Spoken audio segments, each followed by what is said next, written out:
Hello guys, good morning. Ito, maglilinis na naman tayo ng sopa. Pero isa lang, ano, adjusted na sopa ito. Pero masyadong madumi.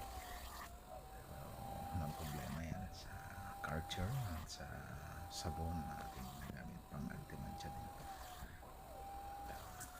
Ito lang dati, vacuum, spray, tapos i-vacuum din yung tubig na ilagay natin ng sabon. Ito na ang kalalabasan.